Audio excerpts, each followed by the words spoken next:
reading, and Taping social on top studies, of and it. English. And so basically, we wanted to focus on unpacking the standards. So if you quickly read this, this is a huge standard.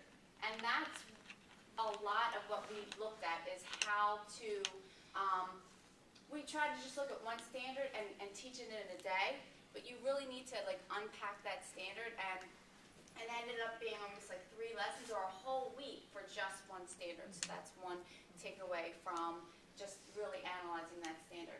And then in unpacking the standards, we found out there were gaps in the students' skills that we just assumed that they knew, and we were shocked because when we went to go teach something, they had no idea, and we kept on thinking that someone else had taught them that, the other teacher, or why don't they know these things? So by just looking at these standards, we had to just keep on expanding our lessons. And so again, I think that sometimes we pass the buck and assume knowledge is I love it. Passing the buck, we're always assuming someone else is going to do it. They should have already learned it. Who taught you? What didn't they teach you? We never ask, has anyone done this before? We just jump right in and let's go. And then we found out a lot of the students didn't know how to find reliable sources. They just went on the internet and grabbed the first one, or they went to Wikipedia. So what we figured is that we actually just have to stop and teach, because sometimes lessons have to be explicitly taught. We have to stop and do step by step so that they can be successful doing it themselves.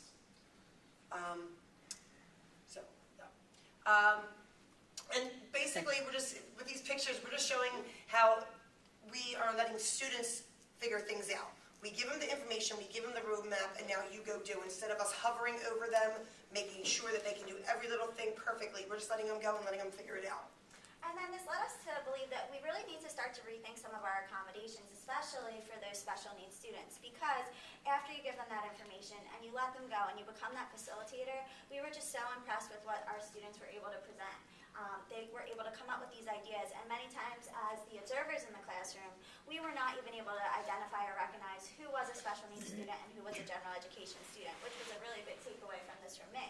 I do teach on the inclusion team, and I know as I'm in that room how much these students can perform, and that was a big takeaway for us. But we also then found that need for collaboration. As we went through this process, collaboration was so important for us as teachers to be able to have that time to work together to plan these lessons, but then to really give our students this time to collaborate, not just 5 minutes, really give them a large portion of time. And when they have that time to collaborate, they were really able to learn, and they were able to show their results. And that's kind of where we ended.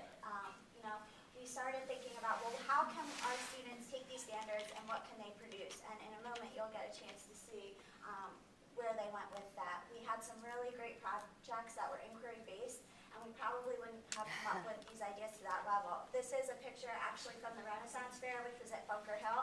Every year they do a Renaissance Fair project, but this year I think the teachers at Bunker Hill will probably say it was even It took more it to a new level, definitely. It took it to a new level. And then at Orchard Valley, we had a Genius Hour project where the students were able to come up with their own ideas, and they decided what they wanted to research. They spent that time, and many of the results were totally phenomenal. We had students who made videos. We had a whole fair for the students that took 2 days.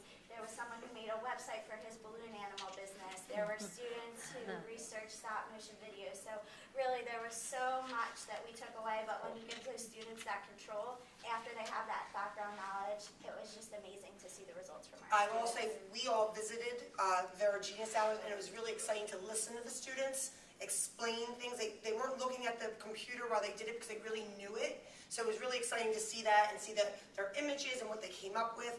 And it was just very neat to see what they could do independently on their own when you gave them the tools and let them work. That's it. All right, very good. It's positive.